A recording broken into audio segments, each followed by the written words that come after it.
Olá! Na série anterior de vídeos, nós vimos as principais medidas de tendência central e dispersão utilizadas para resumir as características de uma variável numérica. Como uma imagem vale por 1000 palavras, nessa série serão abordados alguns recursos gráficos para visualizar a distribuição dos valores de uma dada variável. Para variáveis categóricas, tanto binárias quanto nominais ou ordinais, os gráficos mais comuns são diagrama de barras, ou diagrama de setores, ou pizza, ou torta. Esses diagramas são utilizados para indicar a contagem, também chamada de frequência, ou proporções de cada categoria da variável.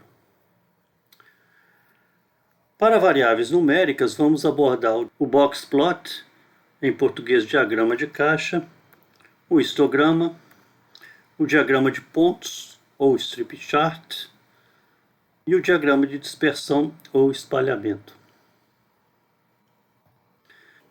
Essa tabela foi extraída do estudo de Cruz et al., Influência do diabetes mellitus sobre a perviedade da fístula arteriovenosa para hemodiálise. Ela apresenta para diversas variáveis categóricas a frequência ou contagem do número de pacientes da amostra do estudo que pertence ao grupo de diabetes mellitus ou do grupo dos que não têm diabetes mellitus, para cada categoria da variável. Entre parênteses estão as proporções de pacientes do respectivo grupo na categoria especificada. Assim, por exemplo, para a categoria primeiro grau completo, 22 pacientes pertencem ao grupo de diabetes mellitus, correspondendo a 44,90% dos 49 pacientes deste grupo. 54 pacientes, ou 54,54% dos 99 pacientes do grupo de não diabetes mellitus, possuem o primeiro grau completo.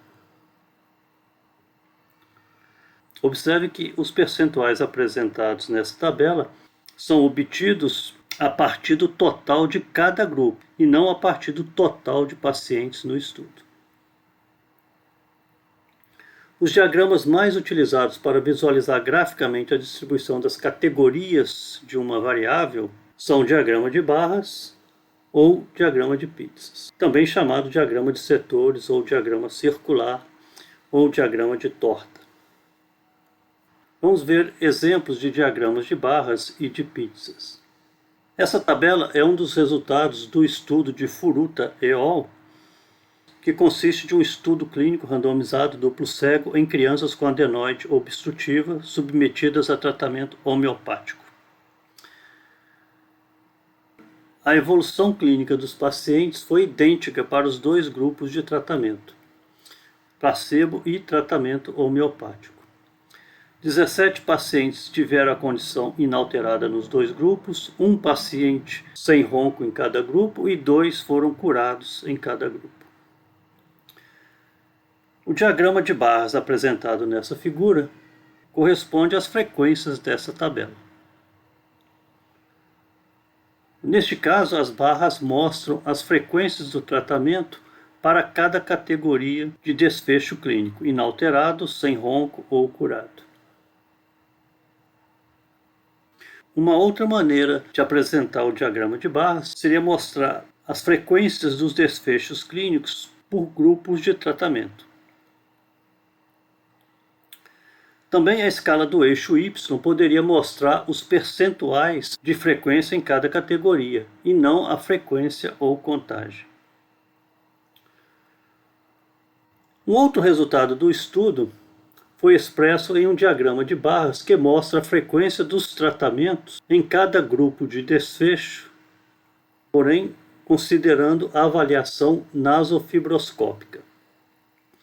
Neste caso, houve diferença entre os tratamentos. Os gráficos 3 e 4 apresentam os diagramas de pizza mostrando o percentual de cada uma das categorias do desfecho clínico para os tratamentos homeopático e para o placebo. O percentual de inalterado no tratamento homeopático foi 65%, enquanto que no placebo, 55%.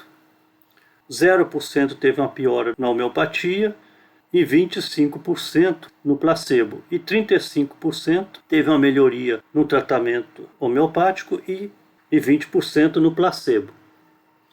Esses dois diagramas de pizza, quanto esse diagrama de barras, evidentemente fornecem a mesma informação. A de que o tratamento homeopático tem um melhor desempenho do que o placebo em relação à avaliação nasofibroscópica. Porém, a análise estatística mostrou que essas diferenças não foram estatisticamente significativas, ao nível de 5%. Este slide mostra um diagrama de box plot do estudo Efeitos da Radiação Solar Crônica Prolongada sobre o Sistema Imunológico de Pescadores Profissionais em Recife, no Brasil. O box plot é utilizado para verificar a distribuição dos valores de uma variável numérica. Neste caso, esse diagrama mostra a contagem de diversas células, CD4, CD8, etc., em pacientes com a pele exposta à radiação ultravioleta, em vermelho, ou coberta, em azul. O diagrama sugere que as contagens dos marcadores CD45 e CD68, assim como o número de mastócitos, ATM, são maiores nos indivíduos expostos do que nos indivíduos não expostos à radiação ultravioleta. Estes são 4 gráficos de pontos dos níveis séricos das citocinas TNF, fator de necrose tumoral, interleucina 6, interleucina 8, assim como do ligante 5 de quimiocina.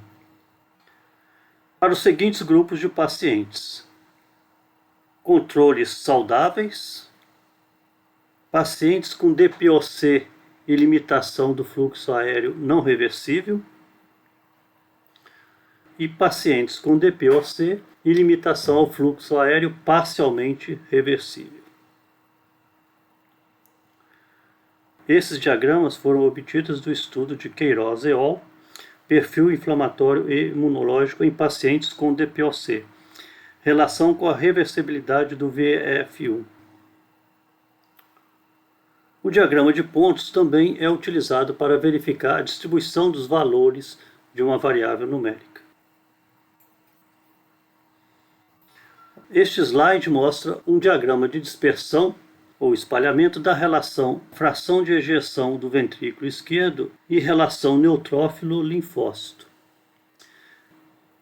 Cada ponto corresponde aos valores da relação neutrófilo-linfócito na abscissa e fração de ejeção do ventrículo esquerdo na ordenada. Um ponto para cada paciente do estudo. Este gráfico sugere que a fração de ejeção do ventrículo esquerdo tende a diminuir à medida que a relação neutrófilo-linfócito aumenta.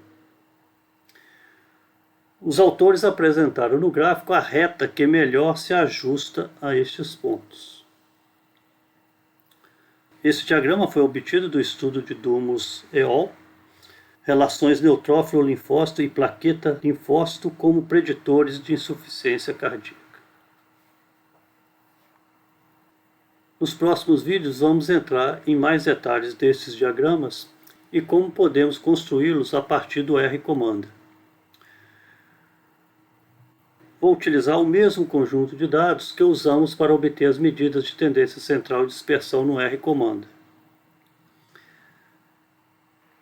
Antes, porém, vamos ter que converter essas variáveis sexo, Tanner e Menard, que são tratadas como numéricas neste arquivo, para variáveis categóricas. Iremos fazer isso no próximo vídeo.